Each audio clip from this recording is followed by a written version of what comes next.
구독, 좋아요.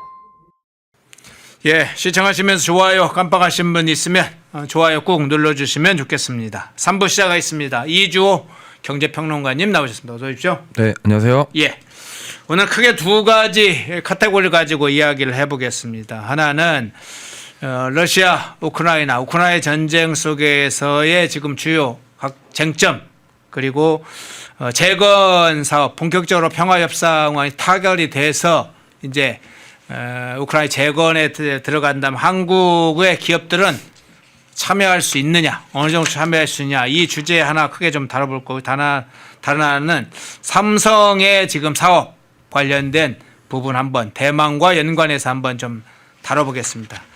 우선 러시아 우크라이나 종전협상의 쟁점들이 좀 쏟아져 나오고 있는데, 영토 문제, 지금 안전 보장 문제, 이런 얘기가 나오고 있는데, 여기에 자포리자 원전 문제까지 나오고 있다는 소식이 들리는데, 지금 쟁점이 주요 쟁점이 어떤 겁니까? 일단 가장 큰 거는 영토 문제입니다. 예. 그 영토를 어떻게 해야 될까가 가장 큰 문제인데, 이게 왜 그러냐면 지금 2014년도에 러시아가 크림반도를 병합하면서 어쨌든 이제 22년도에 점령했던 저 화면에 나오는 저 자포리자부터 시작해서 4개의 주가 있습니다. 예. 저게 도네츠크주의 돈바스라는 곳도 있고요. 어쨌든 지금 보면은 이게 지금 휴전이랑 종전이랑 이런 것들이 되려면은 영토 문제가 해결돼야 되지 않습니까? 네. 근데 국가마다 다 생각이 다릅니다. 무슨 말이냐면 러시아 같은 경우는 저거 우리 거다. 우리 거서 못 준다. 우크라이나는 뭔 소리냐. 저 우리 건데 러시아가 점령한 거다. 그리고 이제 동유럽이랑 서유럽이랑 또 입장이 다릅니다. 동유럽 국가들은 약간 우크라이나 편이에요. 그러니까 러시아가 너무 이렇게 커지는 게 싫으니까 우크라이나 손을 들어주는데, 서유럽 국가들은 약간 미국이랑 또 비슷한 스탠스입니다. 지금 미국 같은 경우는 어떤 식으로 종전을 하려고 하냐면, 저 영토를 누구 걸로 인정하는 게 아니라 지금 그냥 전선을 저 상태에서 그냥 일단 종전을 시키자가 목적이에요. 그래서 지금 미국이랑 유럽이랑 러시아랑 우크라이나랑 다 이해관계가 달라요. 그렇기 때문에 어쨌든 휴전이든 종전이든 하려면은 저게 합의가 돼야 되는데 다 동상이몽이라서 지금 정리가 안 됩니다. 그래가지고 이 부분 때문에 지금 여태껏 계속 길어졌고 계속 지정학적 리스크가 부각이 되고 있는데, 저게 어떻게 해소가 될지는 우리도 좀 예측하기 어렵습니다. 근데 다만 중요한 거는 뭐냐면 트럼프 대통령이 지금 약간 러시아 편을 들어준다라는 얘기를 자꾸 우크라이나에서는 하는데, 제가 봤을 때는 저게 뭐 러시아 편을 들어준다 이게 아니라 트럼프 대통령 입장에서는 일단 빨리 종전시키자, 이게 지금 우선이기 때문에 그런 식으로 진행이 되고 있지 않나 이렇게 생각을 하고 있고, 네. 결과는 우리가 생각해봐야 되겠지만 이제 이거와 관련해서 우리나라도 생각을 해봐야 돼요. 과연 저게 종전이 돼서 우크라이나 재건 사업에 참여할 거냐 말 거냐. 근데 이거는 뭐 어떻게 될지 모르겠습니다만 이따가 말씀을 드리겠지만, 어쨌든 저게 확실하게 뭔가 정리된 건 없습니다. 다만 중요한 거는 지금 러시아와의 저 우크라이나의 지정학적 리스크 때문에 불편한 거는 유럽이에요.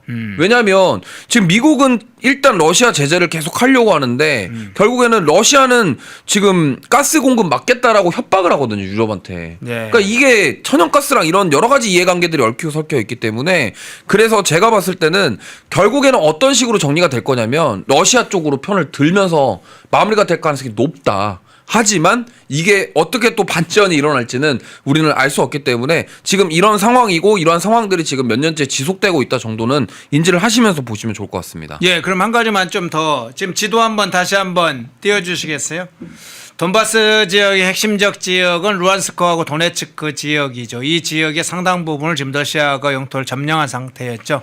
우크라이나에서 이 우크라이나의 동부, 러시아의 서부 쪽을 러시아에서는 서부로 보는 이 서부 쪽을 집중적으로 공격을 했고, 북한군도, 북한 인민군도 투입해서 집중적으로 공격해서 영토의 상당 부분을 러시아가 지금 점령하고 상태인데, 지금 그 하단에 보면 자포리자가 있잖아요. 네. 자포리자 하면 딱 떠오르는 게 뭐 주요 거점 중에 하나가 원전 문제도 있잖아요. 네. 예, 그 문제는 지금 또 중요하게 좀 부각되겠네요, 그러면. 저희 원전이 중요하죠. 왜냐하면 유럽 국가 쪽에서 저게 핵심 원전 지역 중에 하나거든요.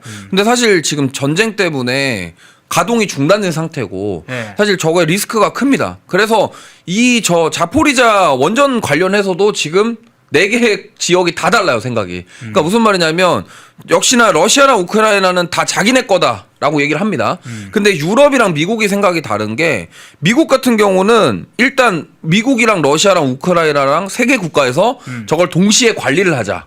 이렇게 얘기를 하고 있는 반면에 유럽 국가는 이제 국제 원자력 기구에서 저걸 관리해야 된다. IAEA가 관리를 해야 된다. 그러겠네요. 그렇게 지금 입장이 다 달라요. 네. 그런데 이렇게 다를 수밖에 없는 게 유럽 입장에서는 미국이 저길 들어오는 거에 불편한 거고 미국 입장에서는 우리가 저길 가가지고 어쨌든 뭔가를 좀 이렇게 해야 되겠다라는 생각인 거고 당연히 러시아랑 우크라이나는 저거 우리 건데 남한테 줄 수 없다인 거고 이러다 보니까 아까 영토 문제랑 좀 비슷한데요. 결국에는 저 원전 사업액과 관련된 이권이 있기 때문에 저게를 양보하기는 쉽지 않을 것 같습니다. 이것도 마찬가지예요. 근데 지금 얘기 나오는 거는 결국에는 뭐 공동 관리하자고 하는 건데 제가 봤을 때 그것도 쉽지는 않을 것 같고요. 어쨌든 이거는 제가 봤을 때는 국제 원자력 기구에서 들어가든 아니면 뭐 미국에서 들어가서 같이 공동으로 하든 근데 아마 우크라이나랑 러시아가 양보를 안 할 것 같아요.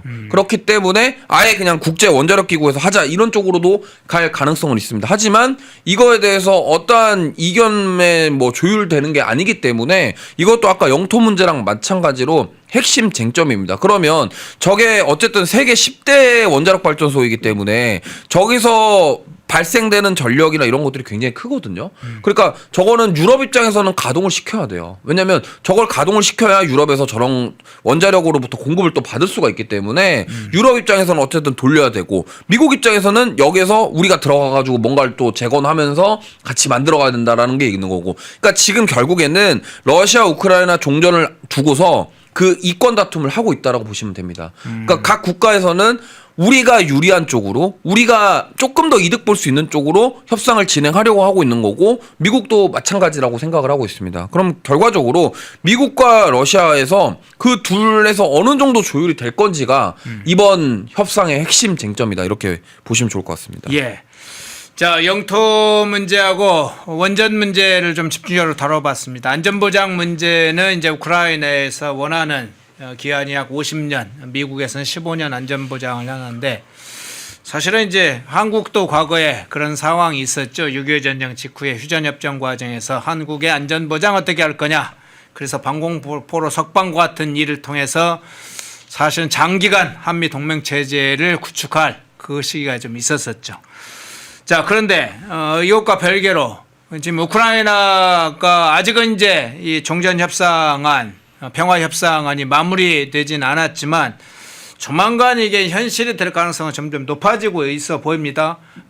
러시아 측에서도 100% 본인들의 요구가 수용되지 않는다 하더라도 일정 부분 특정한 구역을 뭐 유엔의 평화군이 사실은 이제 관리하는 모드로 해서 잠정 합의가 될 가능성도 높다고 보이는데 만약 그럴 경우에 우크라이나 재건 사업 한국 기업들의 참여 문제 어떻게 보세요? 네, 지금 뭐 우리 주식 투자하시는 분도 계시겠지만 네. 요즘에 우크라이나 재건주들 이슈 나올 때마다 움직입니다. 근데 지금 보면은 저 28개항 평화 계획 지도인데 저 비무장지대가 있고요. 네. 저 빨간색은 러시아한테 이제 준다라는 겁니다. 근데 가만히 생각해 보시면 이제 많은 그러니까 우리 지금 현재 정권이라던가 뭐 여러분들이 이렇게 생각을 해요. 저기 재건 사업 시작되면 우리나라도 가서 참여할 것이다. 근데 그게 쉬운 게 아닌 게 저 빨간색 지역을 만약에 러시아 영토로 귀속이 되면 러시아는 우리나라한테 과연 저 재건 사업을 맡길까요? 중국한테 맡길 가능성이 높습니다. 왜냐하면 브릭스 국가들끼리 저 사업을 할 가능성이 높아요. 그러면 실제로 우리나라 같은 경우는 저기 만약에 러시아가 중국한테 맡기는 쪽에 들어갈 수가 없다라는 겁니다. 그러니까 너무나 지금 보면은 시장 참여자들이 낙관적으로 생각하는 부분이 지금 재건 사업에 필요한 쪽은 전쟁이 일어났던 지역이에요. 네. 그러니까 전쟁이 일어났던 지역에 지금 대부분의 점령지를 다 러시아가 가지고 있는데 거기를 과연 우리나라가 참여할 수 있겠냐? 에 대해서 생각을 해봐야 될 것 같고 만약에 저 노란색 비무장지대를 우리나라가 만약에 재건 사업을 참여한다 그러면은 제가 봤을 때는 할 수 있는 거는 좀 제한적일 것 같아요. 뭐 철도라던가 뭐 아니면 공항이라던가 이런 통신이라던가 이런 쪽으로는 가능하고 대부분의 사업은 저는 러시아가 중국 쪽에 맡길 가능성이 높다라고 봅니다. 아, 지금 러시아 통제 지역은 네. 사실 한국이 들어가기가 어렵고 네. 지금 비무장지대에는 일부 들어갈 수 있다. 다만 이제 키우 같은데 산업시설, 기초 인프라 시설은 일부가 좀 들어갈 수는 있겠네요. 그렇죠. 뭐 지금 보면은 이제 우크라이나 뭐 수도라던가 아니면 뭐 이렇게 폭격이 일어나면서 피해를 봤던 쪽에 일부는 들어갈 수 있겠지만 지금 저 재건 사업의 핵심은 전쟁 지역이에요. 저 전쟁 지역을 다시 재건을 하려면은 사실 뭐 농사를 짓던 뭐 이렇게 밭도 갈아야 되고 논도 갈아야 되고 이런 것들부터 시작이 되는 거고요. 그래서 우리나라 주식을 보면은 농기계 관련주들 움직이고 뭐 건설기계, 뭐 굴삭기 관련주들 움직이고 이러한 흐름이 나왔던 게 우리나라가 저 재건 사업에 참여할 가능성이 있다라고 판단되기 때문에 올라갔던 건데 이거를 돌려서 생각해 보면 저게 제가 아무리 생각해 봐도 저 러시아가 지금 점령하고 있는 지역에 과연 우리나라한테 일감을 줄까? 아, 지금 그러면 전체적으로 우크라이나 네. 재건에 한국 기업이 다수 참여할 것을 너무 낙관적으로 전체적으로 네. 보고 있다. 그런 의미입니까? 네, 우리나라 지금 시장 참여자들은 낙관적으로 보고 있다라고 저는 생각을 하고 있고 예. 실제로 저는 그럴 것 같아요. 제가 만약에 러시아 쪽 사람이라도 중국에다가 맡길 것 같습니다. 아무래도 중국에 맡길 것 같고 그렇기 때문에 실제로 우리나라가 저 뭐 1,500조가 된다라고 하거든요. 근데 또 생각을 해보면 유럽 국가들은 가만히 있을까요? 유럽 국가들도 자기네들이 우리 가서 할 거다라고 하기 때문에 우리나라가 저기에 가져올 수 있는 파이 자체가 그렇게 크지 않다라는 거예요. 그러면은 지금 시장 참여자분들 뭐 주식 투자하시는 분들 알겠지만 우리나라에서 지금 우크라이나 재건주로 올라오는 종목군들이 그냥 진짜로 그냥 단순 기대감일 가능성이 높다라는 거예요. 실제로 재건 사업이 되는 것도 좀 애매하고 만약에 우리나라가 지금 현재 민주당 정부가 이거를 재건 사업에 자금을 투입을 할지도 몰라요, 지금. 그것도 불투명한 상황이기 때문에 이거에 대해서 너무 긍정적으로 지금 할 수는 없겠다라고 생각해 볼 수 있을 것 같습니다. 아, 재건 사업, 우크라이나 재건 사업에 관해서 한국 기업이 뭐 엄청나게 다수 참여할 수 있다고 하는 것에 대한 너무 기대치를 높게 갖는 건 현실적이지 못하다. 아, 그 부분을 좀 잘 지적해 주신 것 같습니다. 자, 다른 주제로 좀 넘어가 볼게요. 지금 삼성의 이제 중요 이 반도체 사업, 파운드리 사업 관련된 부분과도 연관이 돼 있는데 먼저 그 전에 이제 대만 문제와 관련해서 좀 한번 여쭤볼게요. 대만은 경쟁사이면서도 물론 자유진영 국가로서 협력 국가이기도 한데 여러 가지 이중적인 상황인데 대만의 이제 미국 투자 관련해서 N2 관련 규제 이게 좀 생소한 단어인데 네. 그 관련된 좀 규제가 있다고 하는데 그것 좀 소개 좀 해주시죠. 네, 저게 그냥 N2가 그냥 쉽게 말씀드리면요. 네. 그냥 저 N2는 이제 TSMC가 사실 대만의 넘버원이거든요. 네. 사실 대만이라는 국가가 TSMC 때문에 먹고 산다고 해도 과언이 아닙니다. 그러니까 그 TSMC가 원래 지금 미국에 공장을 가지고 있어요. 물론 대만에도 공장이 있겠죠. 근데 지금 저 N2가 뭐냐면은 지금 TSMC에서 2나노 공정이라고 해가지고 이제 뭐 예를 들면 엔비디아라던가 AMD라던가 애플에서 이제 반도체 설계를 한 다음에 AI 칩 생산을 대만 TSMC한테 맡겨요. 근데 지금 대만에 있는 공장 말고 미국에 지금 애리조나에 TSMC 공장이 있거든요. 거기에다가 물건을 보내서 만들어주세요 하는데 지금 대만에서 정한 게 저 N2가 뭐냐면은 대만에서 생산하는 반도체 칩 말고 다른 나라에서 생산하는 거는 2나노 공정을 사용하지 않겠다가 핵심입니다. 그럼 이게 무슨 말이냐면 네. 지금 미국의 애플이라던가 뭐 브로드컴이라던가 AMD라던가 이러한 설계하는 기업들은 우리 거 지금 2나노 공정에서 만들어야 되는데 근데 지금 대만에서 저렇게 해버리면은 미국에 있는 애리조나 공장에다가 맡길 수가 없는 거예요.